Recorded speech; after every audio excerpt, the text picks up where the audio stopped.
వచ్చిన అందరికీ వందనాలండి.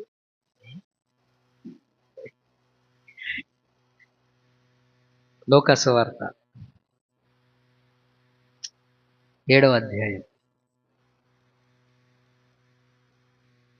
48 నుంచి 50 వచనాలు. నేను చదువుతా, నాతో పాటు చెప్పండి. నీ పాపములు క్షమించబడి ఉన్నాయి అని ఆమెతో అనెను. అప్పుడు ఆయనతో కూడా భోజన పంక్తిని కూర్చుండిన వారు, పాపములు క్షమించుచున్న ఇతడెవడని తమలో తాము అనుకొనసాగిరి. అందుకు ఆయన, నీ విశ్వాసము నిన్ను రక్షించును, సమాధానము గలదానవై వెళ్ళుమని ఆ స్త్రీతో చెప్పాను. కొద్ది మాటలు దేవుడు దీవించును.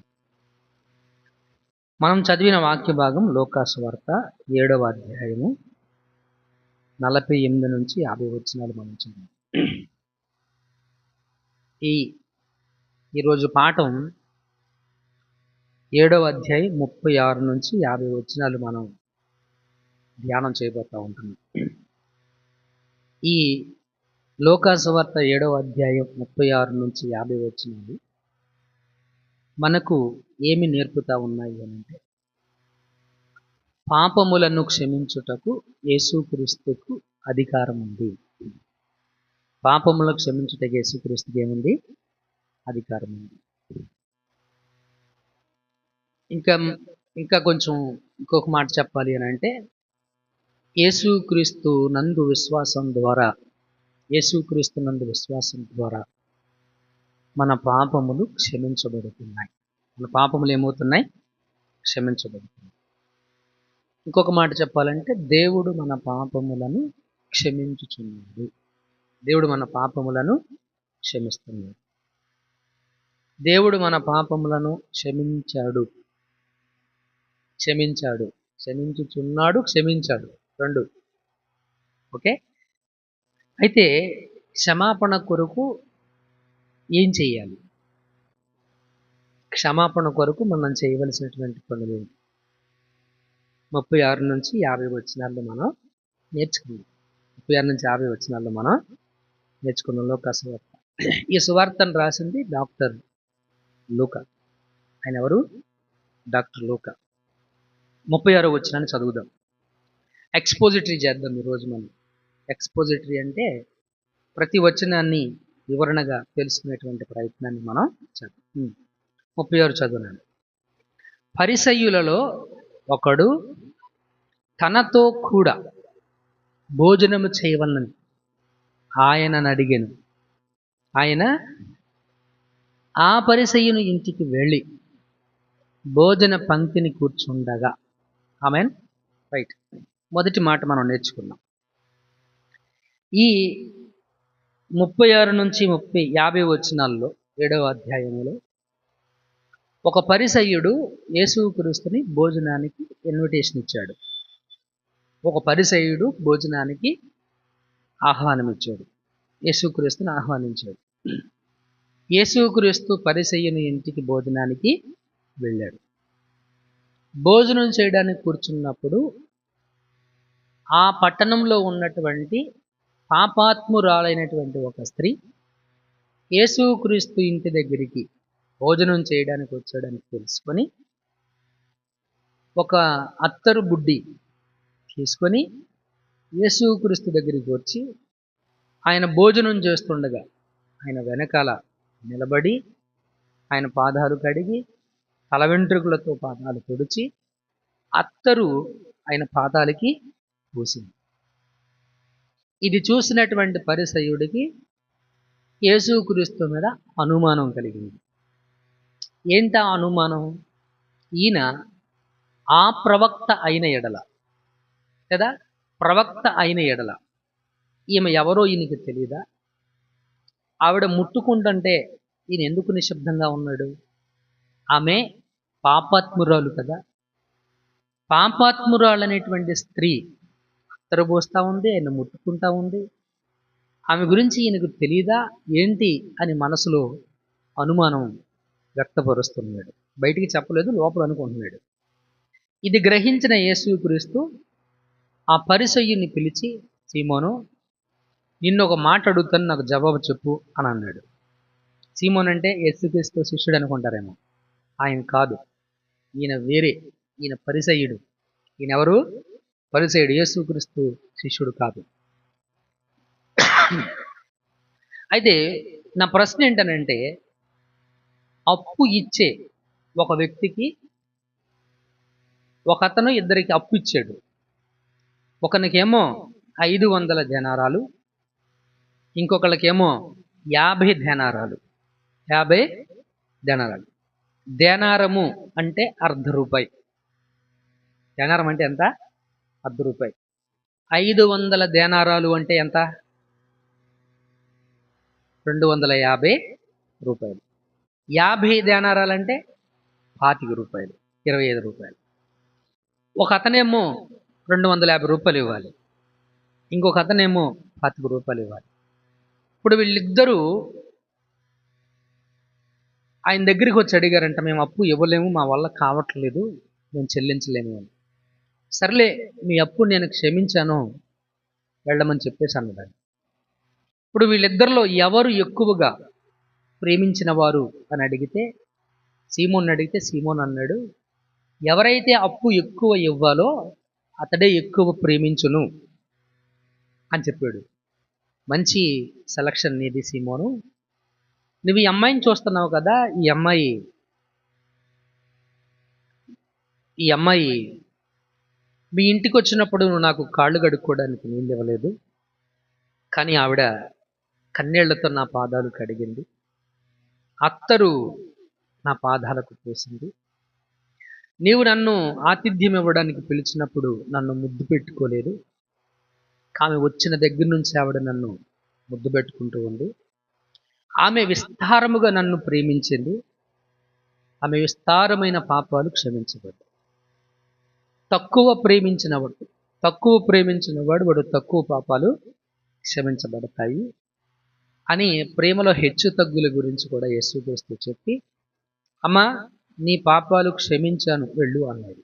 దానికి అక్కడున్న వారికి కొంతమందికి అనుమానం కలిగింది. పాపాలు క్షమించే అధికారం ఈయనకి ఎక్కడది అని ఆయన మీద అనుమానపడ్డారు.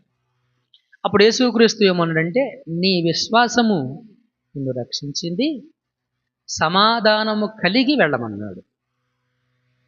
సమాధానం కలిగి. ఇది అక్కడ జరిగిన సంఘటన, క్లుప్తంగా చెప్పాను. ఇప్పుడు ఇక్కడ నుంచి మనం నేర్చుకునే పాఠం ఉంది. ఏమి నేర్చుకోవాలి? 36వ వచనంలో పరిసయ్యుడు యేసుక్రీస్తుని భోజనానికి ఆహ్వానించాడు. పరిసయ్యుడు యేసుక్రీస్తుని భోజనానికి ఆహ్వానించాడు. యేసుక్రీస్తు నేను రాను, మీరు పెట్టేది నేను తిన్నాం అని అన్నాడా? చెప్పండి అన్నాడా? అలా ఆహ్వానాన్ని మన్నించాడు. ఆహ్వానం మేరకు పరిసయ్యుని ఇంటికి భోజనం చేయడానికి వెళ్ళాడు. ఇక్కడ యేసుక్రీస్తు నుండి మనం నేర్చుకోవలసిన ప్రాముఖ్యమైన అంశం ఏంటంటే, ఎవరైనా మనల్ని ప్రేమతో భోజనానికి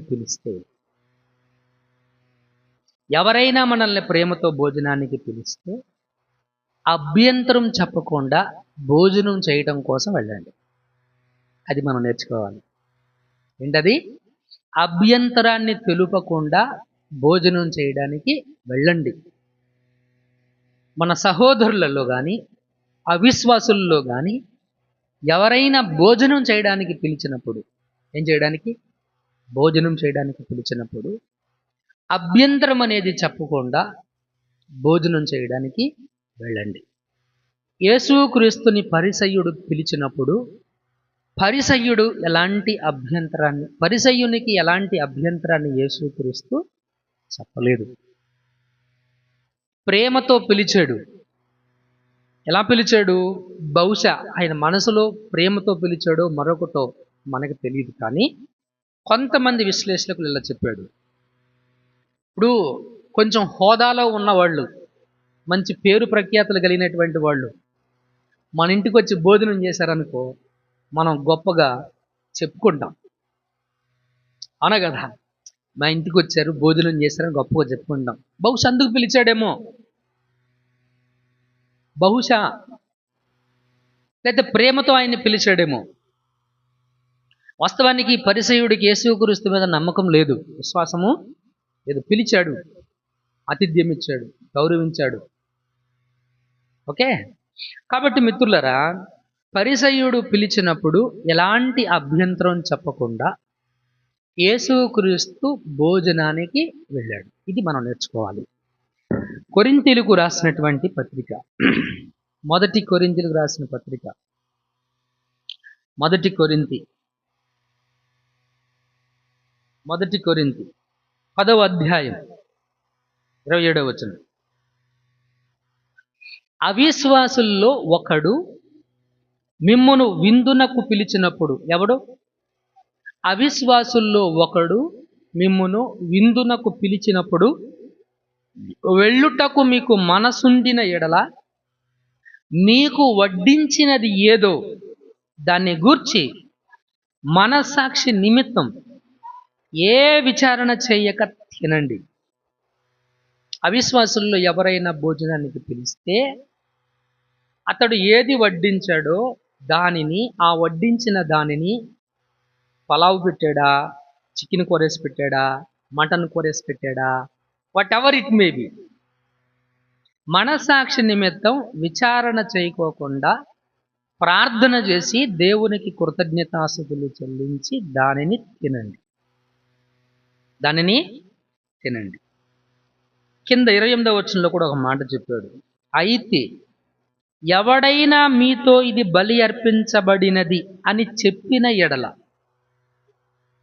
ఒక నిమిషం, అయితే భోజనం చేసేటప్పుడు మీకు ఎలాంటి అభ్యంతరం లేదు. భోజనం చేసేటప్పుడు నాలాంటోడు ఎవడైనా వచ్చి మీ దగ్గరికి ఇది బలి ఇవ్వబడినటువంటి వేట మాంసము అని చెప్పాడు అనుకోండి, అప్పుడు మీరేం చెప్పాలి? ఛీ అని తోసవతలు పడేయాలి కదా?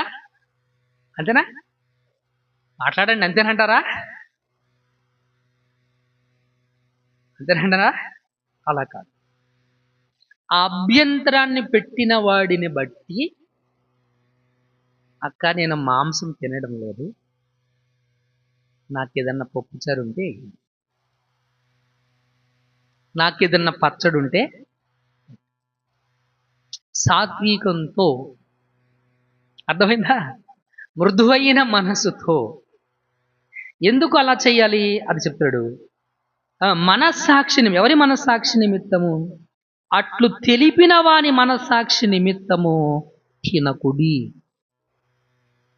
ఎవరైతే అలా చెప్పాడో ఆ చెప్పిన వాడి మనస్సాక్షి గురించి తినొద్దు. దాని అర్థం అసహ్యించుకోమని కాదు దేవుడు చెప్పింది. చిచ్చి మేము అట్లాంటి తినం అని నువ్వు అసహ్యంతో మాట్లాడొద్దు. అర్థమైందా?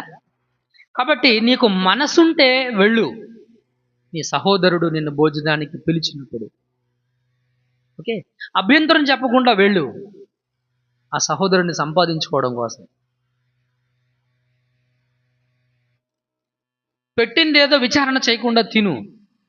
తినేటప్పుడు ఎవడైనా అభ్యంతరం చెప్తే ఇది ఫలానది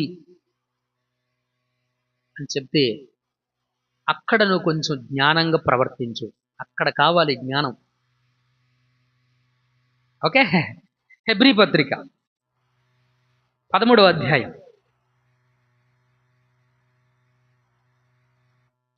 7వ వచనం. 7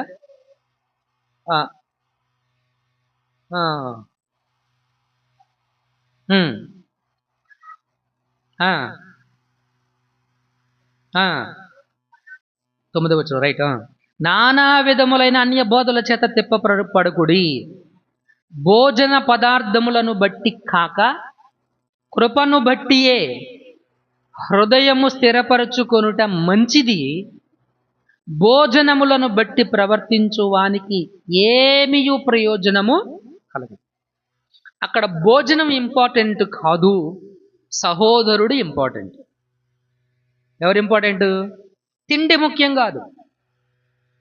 తిండి వలన భక్తిని చూపించాలి అనుకోవద్దు. ఓకే, తిండి ద్వారా, తిండి మానేయడం ద్వారా, ఓకే, నేను భక్తిలో ఉన్నాను, నేను విశ్వాసంలో ఉన్నాను అని చెప్పే ప్రయత్నం చేయొద్దు. తిండి ఇంపార్టెంట్ కాదు. తిండి వలన మనము దేవుణ్ణి మహిమపరచలేము. ఏది ఇంపార్టెంట్? సహోదరుడు ఇంపార్టెంట్. కాబట్టి నిన్ను హేతువడుగు ప్రతి ఒక్కరికి సాత్వికంతో సమాధానం చెప్పమన్నాడు మన దేవుడు. నీకు అక్కడ జ్ఞానం అవసరం. ఆ పరిస్థితుల్లో నీకేం కావాలి? జ్ఞానం కావాలి. జ్ఞానంగా ప్రవర్తించు అక్కడ. హల్లెలూయా. Right, that is what we have to learn. మొదటి విషయంలో మనం నేర్చుకోవలసింది అదనమాట.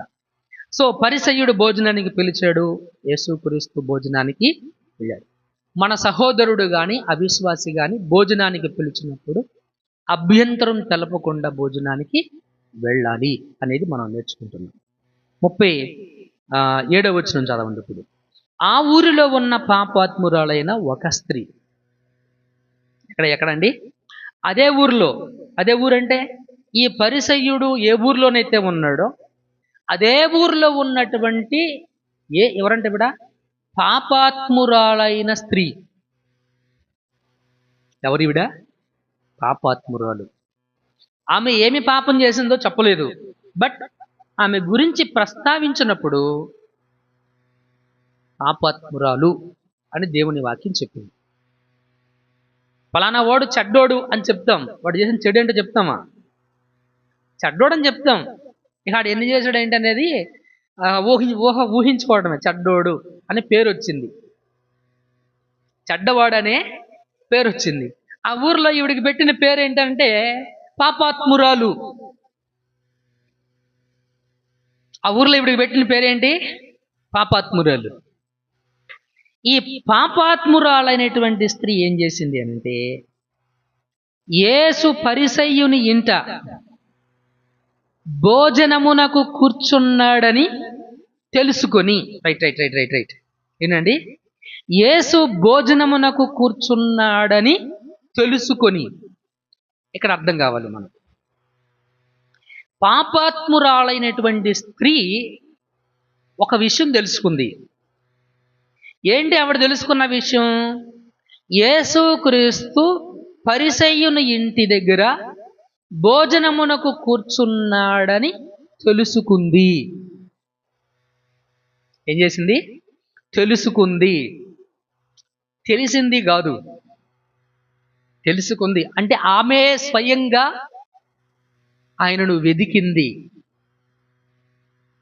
ఆవిడే స్వయంగా ఏం చేసింది? ఆయనను వెదికింది. ఎవరు వెదికింది ఆయనను? పాపాత్మురాలు. ఎవరు వెదికింది ఆయనను? పాపాత్మురాలు. మనం నేర్చుకోవలసినటువంటి అంశం ఏంటి అనంటే, ఏ భేదము లేదు, అందరూ పాపం చేసి దేవుడు అనుగ్రహించు మహిమను పొందలేకపోతున్నారు.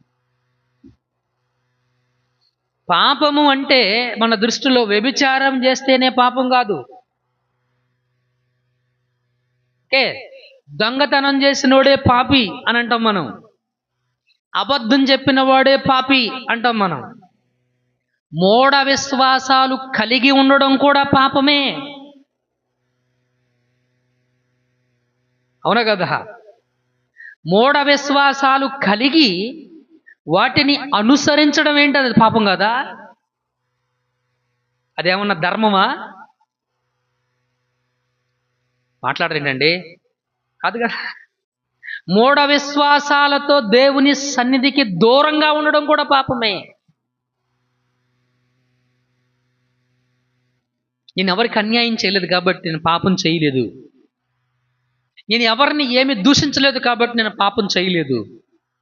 నువ్వు దూషించనంత మాత్రాన పాపివి కాకుండా పోవు. అన్యాయము చెయ్యనంత మాత్రాన నువ్వు పాపివి కాకుండా పోవు. ఇది ఆదాము నుంచి నీలో ఉన్నటువంటి విత్తనం. ఇది ఆదాము నుంచి నీలో ఉన్నటువంటి విత్తనం. We have lot of superstitions. మన మైండ్లో ఎన్ని మూఢ విశ్వాసాలు ఉన్నాయి అనంటే చెప్పజాలనన్ని మూఢ విశ్వాసాలు. మందిరానికి వస్తాం, ప్రార్థన చేస్తాం, వాక్యం చదువుతాం, ఇక జీవితం అంతా కష్టాలన్నీ మనకే వచ్చినాయి అన్నట్టు అక్కడ ఆ పాత్ర అంతా నిండిపోద్ది, నీళ్లు ఉట్టిదే. కానీ జీవితంలో విశ్వాసం లేదు. జీవితంలో ఏం లేదు? విశ్వాసం లేదు.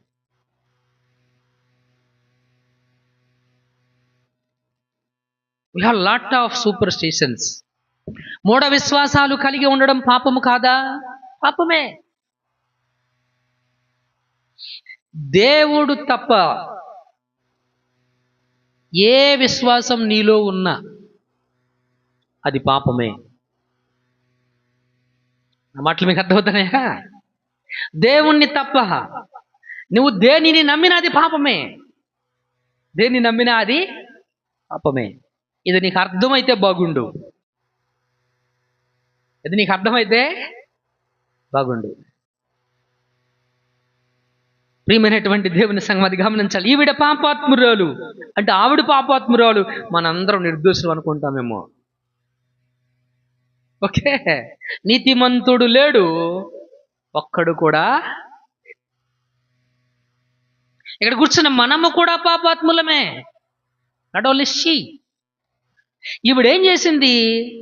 యేసు క్రీస్తుని గురించి స్వయంగా తెలుసుకుంది.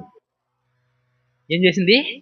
స్వయంగా తెలుసుకుంది. ఇది స్వయంగా క్రీస్తుని తెలుసుకోవాలి. స్వయంగా క్రీస్తుని తెలుసుకోవాలి. This should we know. Yohanu సువార్త 6వ అధ్యాయం, 4వ అధ్యాయం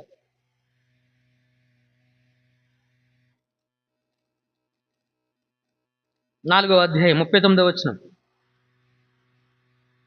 నేను చేసినవన్నీ నాతో చెప్పినని సాక్ష్యమిచ్చిన స్త్రీ యొక్క మాటను బట్టి ఆ ఊరిలోని సమరయులలో అనేకులు ఆయన యందు విశ్వాసం ఉంచిరి.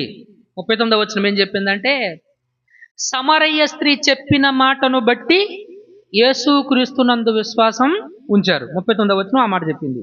40, ఆ సమరయులు ఆయన యొద్దకు వచ్చి తమ యొద్ద ఉండుమని ఆయనను వేడుకొనిరి గనుక ఆయన అక్కడే 2 దినములుండెను. 41, ఆయన మాటలు వినినందున ఇంకను అనేకులు నమ్మి ఆ స్త్రీని చూసి, ఇక మీదట నీవు చెప్పిన మాటను బట్టి కాక మా మట్టుకు మేము విని ఈయన నిజముగా లోకరక్షకుడని తెలుసుకొని నమ్ముచున్నామని. హల్లెలూయా. ఏంటిది? ఆ వచనంలో గమనించారా మీరు? 39వ వచనంలో సమరయ స్త్రీ చెప్పిన మాటను బట్టి యేసుక్రీస్తు నమ్మారు. 40, 41, 42 వచనాల్లో స్వయంగా యేసుక్రీస్తు గురించి తెలుసుకొని నమ్మారు. ఇది మనం చేయాల్సినటువంటి పని. స్వయంగా నీకు నువ్వుగానే యేసుక్రీస్తు గురించి తెలుసుకొని నమ్మాలి.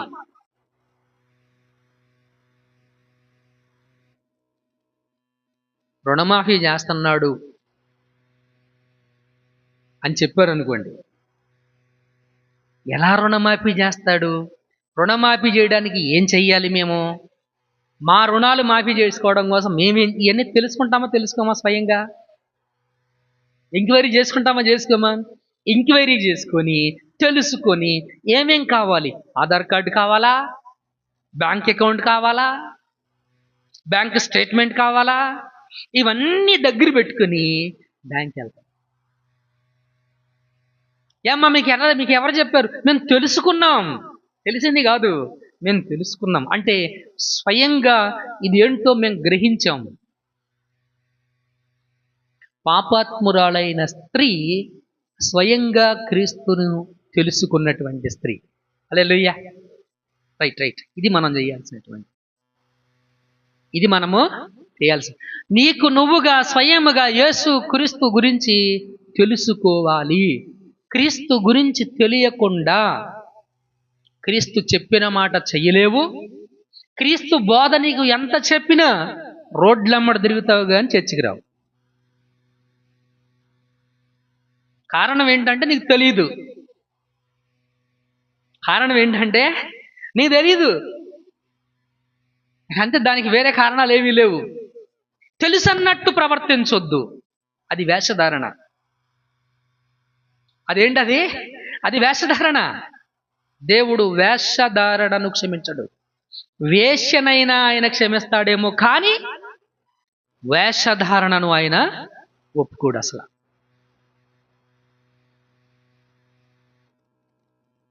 ఈరోజు నా ప్రసంగం మీలో కొంతమంది కోపాన్ని తెప్పించవచ్చు, అయినా పర్వాలా. ప్రసంగం అయిన తర్వాత బడిత పెట్టుకుని కొట్టండి, ఇబ్బంది ఏమి లేదు. నాకు కూడా కొంచెం బాడీ పెయిన్స్ ఉన్నాయి, పోతాయి. రైట్? కాబట్టి ప్రియమైనటువంటి దేవుని సంఘ, స్వయంగా యేసుక్రీస్తుని గురించి తెలుసుకొని ఏం చేసింది? ఒక బుడ్డిలో అత్తరు తీసుకొని వచ్చింది. ఏం చేసింది ఈవిడ? ఒక బుడ్డిలో అత్తరు తీసుకొని వచ్చింది. Let me ask you the question. ఒక బుడ్డిలో అత్తరు తీసుకొని వచ్చింది. యేసుక్రీస్తు దగ్గరికి స్వయంగా క్రీస్తు గురించి తెలుసుకొని అనే పదం దగ్గర గ్రీకులో ఏం ఉపయోగించాడంటే సంపూర్ణంగా ఆయన గురించి తెలుసుకొని, సంపూర్ణంగా ఆయన గురించి స్వయంగా తెలుసుకొని ఆయన దగ్గరికి వచ్చింది. ఆయన దగ్గరికి వచ్చింది. మా బంధువుల్లో ఒకడు చచ్చిపోయాడు, మేము రామని అనలా.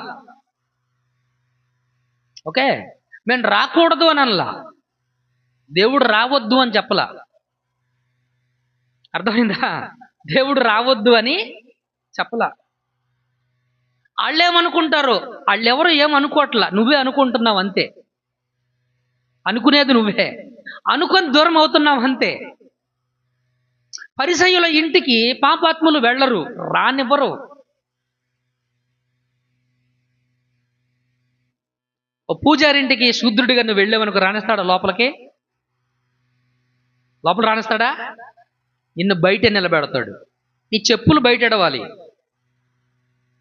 పరిసయుడు అలాంటి వాడు. అప్పుడు ఆ రోజుల్లో పరిసయుడు అలాంటి వాడు. కానీ పాపాత్మురాలైనటువంటి ఈ స్త్రీ పరిసయ్యుని భోజన గదిలోకి వెళ్ళింది. పరిసయ్యుని భోజన గదిలోనికి వెళ్ళింది. భోజనం చేసే దగ్గరికి ఎవరైనా రాణిస్తారా? మనం రాణిస్తాం. పోనీ మనం భోజనం చేసేటప్పుడు తలుపు వేసుకుంటాం, లేదా కట్టెను వేసుకుంటాం, లేదా వాళ్ళు వెళ్ళిపోయిన తర్వాత చేస్తాం. ఈ నిబద్ధత మనకుంది కదా. భోజనము చేసేటప్పుడు పాపాత్మురాలైనటువంటి ఒక స్త్రీ పరిసయ్యుని ఇంటిలోనికి వెళ్ళి భోజనం చేసే బల్ల దగ్గరికి కూడా వెళ్ళగలిగింది. యేసుక్రీస్తు దగ్గరికి వచ్చింది. క్రీస్తు దగ్గరికి వచ్చింది అంటే దీన్ని బట్టి మనకేమర్థమవుతుంది? యేసుక్రీస్తు దగ్గరికి ఎవరైనా వెళ్ళొచ్చు. నువ్వు అపవిత్రుడవు, దూరంగా ఉండు. ఓకే, నువ్వు చెడ్డవాడివి, దూరంగా ఉండు. నువ్వు తక్కువ జాతివాడివి, దూరంగా ఉండు. నువ్వు పలానా వాడివి, ఎడంగా ఉండు అని దేవుడు మనుషుల్ని దూరం చేసేటువంటి వాడు కాదు. Yes, my Christ is like that. మనము నమ్ముతున్నటువంటి యేసు క్రీస్తు అంత ఉదార స్వభావం కలిగినటువంటి వాడు. ఆయన అంత ఉదార స్వభావం కలిగినటువంటి వాడు ఆయన. కాబట్టి ప్రభునందు ప్రియమైనటువంటి దేవుని బిడ్డలారా, గమనించినట్లయితే ఈమె యేసుక్రీస్తు దగ్గరికి ఎలా వచ్చింది? ఒక అత్తరు బుడ్డి తీసుకొని వచ్చింది. ఏం తీసుకొని వచ్చింది? అత్తరు బుడ్డి తీసుకొని వచ్చింది. మీరు మీ పేషెంట్స్ దగ్గరికి వెళ్ళినప్పుడు, చుట్టాలింటికి వెళ్ళినప్పుడు యాపిల్స్ పట్టుకెళ్తారు, లేకపోతే బత్తాకాయలు పట్టుకెళ్తారు, దానిమ్మకాయలు. అయ్యే ఎందుకు పట్టుకెళ్తున్నారంటే ఏం చెప్తాం? ఏం చెప్పం, అవునా కదా? పట్టుకెళ్ళని అనిపించింది, పట్టుకెళ్ళాం, అంతే కదా. ఇప్పుడు యేసుక్రీస్తు దగ్గరికి ఈవిడ ఒక అత్తరు పట్టుకెళ్ళని దానికి అనిపించింది. అత్తరు తీసుకుంది, కొన్నది. అత్తరు చాలా కాస్ట్లీ, విలువైనటువంటి సెంట్ అది. చాలా విలువైనటువంటి సెంట్ అది. దాన్ని కొన్నది, ఆయన కోసం కొంది. ఎందుకు? ఆయన గిఫ్ట్ ఇవ్వడానికి కాదు. మీకు అర్థమైందన్నమాట. ఈ అత్తరు బుడ్డి ఎందుకు కొందావిడ? ఆయనకి బహుమతి ఇవ్వడానికి కాదు. కరెక్టే. ఆయన పాదాలు తుడవడానికి కొన్నదది. అంతేనా? ఎందుకు కొంది అత్తరు బుడ్డి? పాదాలు తుడవడానికి అత్తరు బుడ్డి కొంది. నేను కాదు, చదవండి అక్కడ. వెనుక తట్టు ఆయన పాదముల యొద్ద నిలవబడి ఏడ్చుచు కన్నీళ్లతో ఆయన పాదములను తడిపి తన వెంట్రుకలతో తుడిచి ఆయన పాదములను ముద్దు పెట్టుకుని ఆ అత్తరు వాటికి పూసింది. దేనికి పూసింది? ఆయన పాదాలకు అత్తరు పూసింది. విలువైనటువంటి వస్తువుని, విలువైనటువంటి ఆ సెంట్ బాటిల్ని తీసుకొని ఏం చేసింది అనంటే యేసుక్రీస్తు పాదాలను తుడిచింది. యేసుక్రీస్తు పాదాలను చూసింది. బహుశా దీన్ని ఏమని చెప్పాలంటే, మనం నీకంటే నాకేది ఎక్కువ కాదు. ఓకే, నీకంటే నాకేది ఎక్కువ కాదు. ఒక మనిషి పాప క్షమాపణ పొందటానికి ఆ మనిషి యేసుక్రీస్తు ఎవరో తెలుసుకుంది. యేసుక్రీస్తు గురించి తన ఒపీనియన్ ఏంటి, తన మనసులో భావన ఏంటనంటే, నీకంటే నాకెవరు ఎక్కువ కాదు, నీకంటే నాకు ఏది ఎక్కువ కాదు, నాకేది ఎక్కువ కాదు. మనం కొంటాం అప్పుడప్పుడు స్ప్రే బాటిల్స్, బాడీ స్ప్రేలు 70-80 రూపాయలు, 90 రూపాయలు, 200 రూపాయలు ఉంటుంది. ఫాగ్ నడుస్తూ ఉంటుందండి. ఫాగ్ తీసుకొచ్చి మన పిల్లోడు బయట కుక్క కొట్టడానికి ఊరుకుంటాం మనం? అవునా కదా? కుక్క కొడితే ఊరుకోం కదా. అంటే ఖరీదైంది, నువ్వు ఎందుకు అలా పాడు చేస్తున్నావని అంటాం మనం. ఖరీదైన వస్తువుని యేసుక్రీస్తు పాదములను తుడవడానికి ఆవిడ ఉపయోగించింది. ఆవిడేం చెప్పాలనుకుంటుందనంటే, నీకంటే నాకేది ఎక్కువ కాదు. అంత ప్రేమించింది ఆవిడేం చేసింది? అంత ప్రేమించింది. నేను చెప్పడం కాదుగా, యేసుక్రీస్తు ఏం చెప్పాడు చదవండి. 46 వచనం. నీవు నూనెతో నా తల అంటలేదు గాని ఈమె నా పాదములకు అత్తరు పూసెను. ఆమె విస్తారంగా ప్రేమించింది. ఏంటది? ఎలా ప్రేమించింది? విస్తారముగా ప్రేమించింది యేసుక్రీస్తు.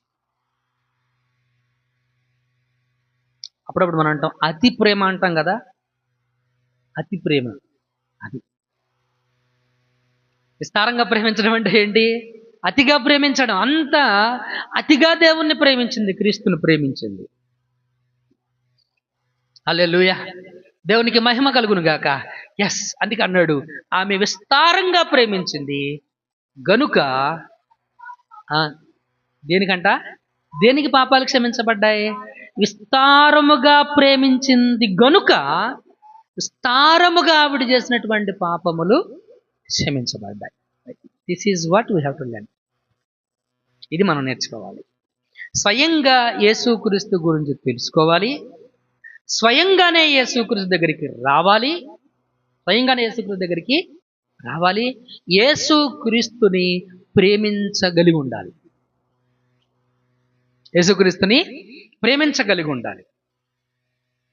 ఆయన పాదములను ముద్దు పెట్టుకుందంట ఆవిడ. ఓకే, 2వ కీర్తన 2 తీయండి ఒకసారి.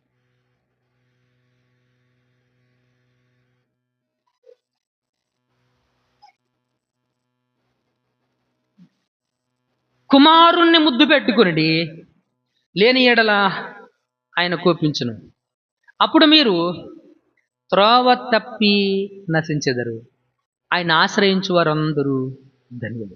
ఎవరిని ముద్దు పెట్టుకోవాలంట? కుమారుణ్ణి ముద్దు పెట్టుకుని లేని ఎడల ఆయన కోపించును. లేని ఎడల ఆయన కుమారుణ్ణి ముద్దు పెట్టుకోవాలి. లేకపోతే ఏం జరిగిద్ది? కోపం వస్తుంది. ఎవరికి కోపం వస్తుంది? దేవునికి. ఆయన ఆశ్రయించావనుకోండి, ఏం జరిగిద్ది? ధన్యులు. ఏమైద్ది? ధన్యులు. మీరు ఆశీర్వదించబడతారు. హల్లెలూయా. దేవునికి మహిమ కలుగును గాక. చూడండి, ఆవిడ్ని విస్తారముగా ప్రేమించింది. ఆరాధన అంటే దేవుణ్ణి ప్రేమించడమే. ప్రేమ నుండే ఆ భావజాలం అనేది బయటికి వస్తుంది. దేవుణ్ణి ప్రేమించకుండా, దేవుడంటే ఏంటో తెలియకుండా, క్రీస్తు ఎవరో తెలియకుండా నువ్వు దేవుణ్ణి ప్రేమించలేవు. అవగాహన లేకుండా, తెలియకుండా, ఆయన ప్రేమించకుండా నువ్వు ఆయనకు ఆరాధన చెయ్యలేవు. ఆయనకు ఆరాధన చేయలేవు. గమనించండి ప్రియమైనటువంటి దేవుని బిడ్డలారా. కాబట్టి ఆవిడ ఏం చేస్తుందంటే, ఒక విలువైనటువంటి ఖరీదైనటువంటి అత్తర్ను ఆయన పాదాలకు పూసి ఆమెలో ఉన్నటువంటి ప్రేమను, ఆమెలో ఉన్నటువంటి ఆ ఇష్టాన్ని అత్తరు పూయడం ద్వారా, ఖరీదైనటువంటి వస్తువును ఆయనకు సమర్పించడం ద్వారా ఆ ప్రేమను తెలిపింది. మిత్రులారా, మనం ఎంత ప్రేమిస్తున్నాం దేవుణ్ణి? మనం ఎంత ప్రేమిస్తున్నాం దేవుణ్ణి తెలుసుకొని, ఒక బుడ్డిల అత్తరు తీసుకొని వెనక తట్టు ఆయన పాదముల యొద్ద నిలవబడి ఆయనను ప్రేమించటం వలన ఆమె పాపాలు క్షమించబడ్డాయి. ఆమె పాపాలు క్షమించబడ్డాయి. ఏం చేసింది? అత్తరు తీసుకెళ్ళటం వల్ల క్షమించబడలా, ఆయనను ప్రేమించటం వలన ఆమె పాపాలు క్షమించబడ్డాయి. ఇది అర్థం చేసుకోవాలి. మన పాపం ఎలా క్షమించబడుతుంది అంటే, దేవుణ్ణి మనము విస్తారముగా ప్రేమించుట వలన మన పాపం క్షమాపణ పొందుతుంది. అంతే కదా, వాస్తవికంగా మాట్లాడుతున్నాం. ఇప్పుడు నీ కొడుకు మీద నీకు విపరీతమైన ఇష్టం ఉందనుకోండి, వాడు ఏం చేసినా, తప్పు చేసినా, ఘోరమైనటువంటి పాపం చేసినా, ఎంత దుర్మార్గంగా నీతో ప్రవర్తించినా, అంత ప్రవర్తించినప్పటికీ కూడా వాడు చివరిగా సారీ అని ఒక మాట చెప్పాడు అనుకోండి, వాడు చేసిందల్లా నువ్వు మర్చిపోతావు. అదే ఒక మనిషిగా, ఒక తల్లిగా, ఒక తండ్రిగా, ఒక అన్నగా నువ్వు ఇంత చేయగలిగినప్పుడు సర్వోన్నతుడైనటువంటి దేవుడికి నీ మీద ప్రేమ లేదా? ఆమేన్, హల్లెలూయా. దేవునికి మహిమ కలుగును గాక. అండ్ థర్డ్, ఆవిడ ఏం చేస్తుంది అని అంటే మిత్రుగా, స్వయంగా తెలుసుకోవాలి, దేవుణ్ణి ప్రేమించాలి. అంత మాత్రమే కాదు కానీ ఆవిడ వినయము చూడండి. వెనక తట్టు ఆయన పాదముల యొద్ద నిలవబడి. ఎక్కడ నిలబడింది? ఆయన ఎదురుగా బల్లుంది, కూర్చొని ఉన్నాడు, భోజనం చేస్తున్నాడు, వెనకాల వచ్చి నిలబడింది. వెనక తట్టు వచ్చి నిలబడింది అంటే ఆయన భోజనం చేస్తూ ఉండగా అసభ్యంగా ప్రవర్తించలా, అసభ్యంగా ప్రవర్తించలా. దీన్నే మనం ఏమంటాం? రెస్పెక్టింగ్ లేదా వినయముతో కూడిన ప్రవర్తన, వినయముతో కూడినటువంటి ప్రవర్తన. ఇది మనం అర్థం చేసుకోవాలి. హల్లెలూయా. దేవునికి మహిమ కలుగును గాక. మనం పోయిన వారం నేర్చుకున్నాం ఈ మాట గురించి, దీనికి లోతుగా వెళ్ళడం లేదు. వినయము గల వారి యొద్ద నేను నివాసము. దేవుడు ఇక్కడ మనం 10 మంది ఉన్నా, మనం సరైన ప్రవర్తన లేకుండా ఉన్నాం అనుకోండి, ఆయన సన్నిధి మనతో ఉండదు. అర్థమైందండి? 100 మంది ఉన్నాం, 1000 మంది ఉన్నాం, కానీ దేవుని సన్నిధిలో మనకి మంచి ప్రవర్తన లేదనుకోండి, ఆయన సన్నిధి మనతో ఉండదు. ఇక నేను ఏదో వదులుతూ ఉంటాను, మీకు మెంటలు వస్తుంది, నాకు మెంటలు వస్తుంది, అంతే, ఆయాసం వస్తుంది. ఎంత చెప్పినా మీకు అర్థం కాదు, చెప్పే నాకు కూడా మైండ్ బ్లాక్ అవుతూ ఉంటుంది. కారణం, అటువంటి సందర్భాలు ఎందుకు వస్తాయంటే, మనలో ఎవరేమైనా దేవుని సన్నిధిలో వినయంగా ప్రవర్తించకపోతే ఆయన సన్నిధి మనతో, అంత పవిత్రంగా దేవుని సన్నిధిలో మనం ప్రవర్తించాలి. హల్లెలూయా. కాబట్టి మిత్రులారా, ఆవిడ దగ్గర నుంచి మనం నేర్చుకోవాల్సింది ఏంటనంటే మిత్రులారా, ఒకటి, యేసుక్రీస్తు ఆతిథ్యానికి వెళ్ళాడు, అది మనం నేర్చుకోవాలి.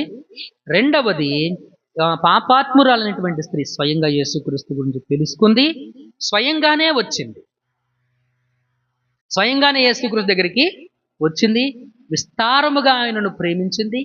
విస్తారముగా ఆయనను ప్రేమించడం మాత్రమే కాదు, ఆయన దగ్గర వినయముతో కూడిన ప్రవర్తన కలిగి. హల్లెలూయా. దేవునికి మహిమ కలుగును గాక. వినయంతో కూడినటువంటి ప్రవర్తన కలిగి ఉంది మిత్రులారా. చివరిగా ఒక మాట చెప్తాను, ప్రభు చిత్తమైతే నెక్స్ట్ వీక్ మనం ధ్యానం చేద్దాం. నిలవబడి ఏడ్చుచు కన్నీళ్లతో ఆయన పాదములను తడిపి. ఏం చేసిందండి? నిలవబడి ఏం చేసిందండి? ఏడ్చుచు కన్నీళ్లతో పాదములను తడిపి. దేంతో తడిపింది? కన్నీళ్లతో పాదములను. ఎందుకంటారు? బహుశా పశ్చాత్తాపం అంటారు దాన్ని. దాన్ని ఏమంటారండి? పశ్చాత్తాపం. దేనికి ఆ పశ్చాత్తాపం? దేనికండి ఆ పశ్చాత్తాపం? ఆయనతో ఆవిడేమైనా మాట్లాడిందా? లేదే. ఆయన ఆవిడతో ఏమైనా మాట్లాడా అప్పటికి? లేదే. ఓకే, ఆయన గురించి విన్నది, ఆయన గురించి తెలుసుకుంది, ఆయన దగ్గరికి వచ్చింది, ఆయన పాదాలకు పుయ్యాలని ఆయనను ప్రేమించి ఆయన కొరకు ఒక అత్తరును కొనుక్కుంది, కొన్న వస్తువుని ఆయన దగ్గర తీసుకొని వచ్చింది. ఇంతవరకే జరిగింది. ఆయనతో ఏం మాట్లాడలేదే. మరి ఎందుకంటే ఏడ్చింది? పశ్చాత్తాపం. హల్లెలూయా. దేవునికి మహిమ కలుగును గాక. దిస్ ఈజ్ వాట్ రియలైజేషన్ అంటాం దీన్ని మనం. రియలైజేషన్ అంటే ఏంటి? ఒకసారి ఒక వచనం చదవండి. యెహెజ్కేలు గ్రంథము 16వ అధ్యాయము 63వ వచనం చదవండి. యెహెజ్కేలు 16:63. నీవు చేసినది అంతటి నిమిత్తము నేను ప్రాయశ్చిత్తం చేయగా దానిని మనసునకు తెచ్చుకొని సిగ్గుపడి సిగ్గుచేత నోరు మూసుకుందువు. ఏంటది? నీవు చేసిన దానికి నేను ప్రాయశ్చిత్తం చేసినప్పుడు, అర్థమైందా?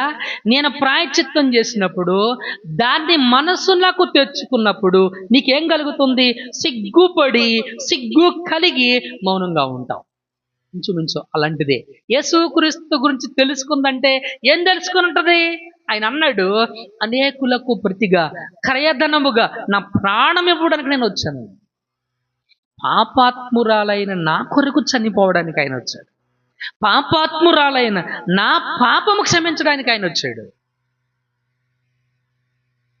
పాపాత్మురాలునైనటువంటి నన్ను నా పాపము నుంచి విడిపించడానికి, నా పాపము నుంచి నన్ను రక్షించడానికి ఆయన వచ్చాడు. నా పాపము గురించి చనిపోవడానికి ఆయన వచ్చాడు. హల్లెలూయా. ఇది రియలైజేషన్. దీన్ని ఏమంటాము? రియలైజేషన్ అంటే తెలుగులో ఏం చెప్దాం? పశ్చాత్తాపం అనే పదం వస్తుంది. పూర్తిగా తెలుగులో వివరణ ఉంటే బాగుంటుంది దీనికి. రియలైజేషన్ అంటే గ్రహించడం, తాను చేసిన తప్పిదాలను తాను గ్రహించగలగడం. ఎప్పుడు కలిగింది అది?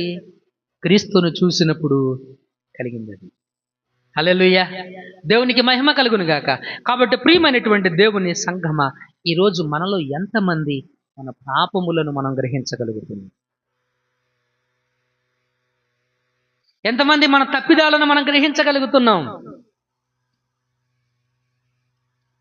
మనలో ఎంతమంది రియలైజేషన్ అవ్వగలుగుతా ఉంటున్నాం? ప్రభు బల్ల ఆరాధన తీసుకునే ముందు ఒక్కసారి ఆలోచించే. నువ్వు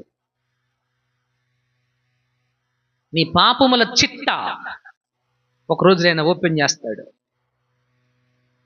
నీ పాపముల చిట్టనైనా ఒక రోజున ఓపెన్ చేస్తాడు. నువ్వు రియలైజ్ అయ్యావా? అంటే నువ్వు గ్రహించగలిగావా?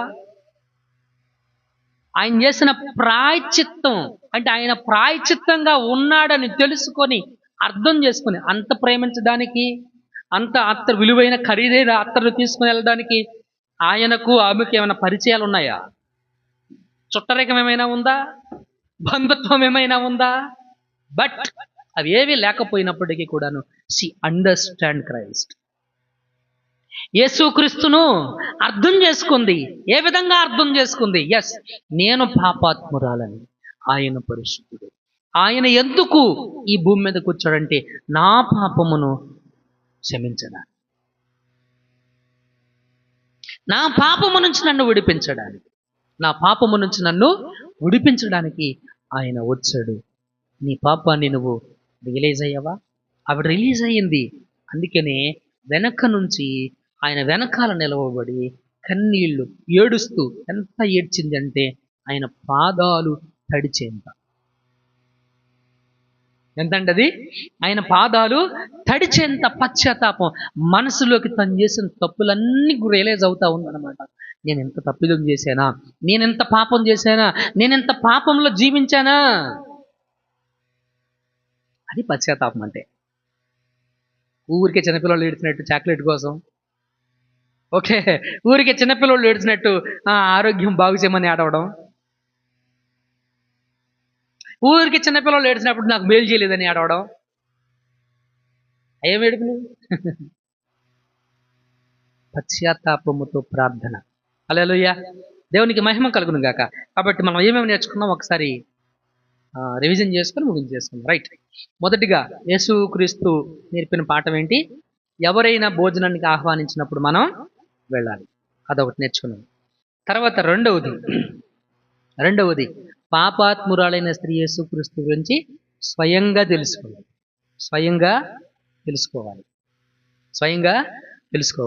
రెండవది స్వయంగానే వచ్చింది, తనకు తానుగానే వచ్చింది. నేను వెళ్ళకపోతే ఎట్టా, నేను వెళ్ళకపోతే అక్కడ ఎవరు ఉండరు అని అనుకోలే. తన కోసం తాను స్వయంగానే వచ్చింది. బలవంతంగా ఏమీ రాలేదు. స్వయంగా యేసుక్రీస్తు దగ్గరికి రావాలి. ఎలా వచ్చింది? ఒక అత్తరు కొనుక్కొని వచ్చింది. అత్తరు ఎందుకు కొంది? ఏం చేయడానికి కొంది? ఆయన పాదాలకి పూయడానికి. అంటే ఆయన మీద ప్రేమ కలిగి వచ్చింది. ఆయన విస్తారంగా ప్రేమించింది.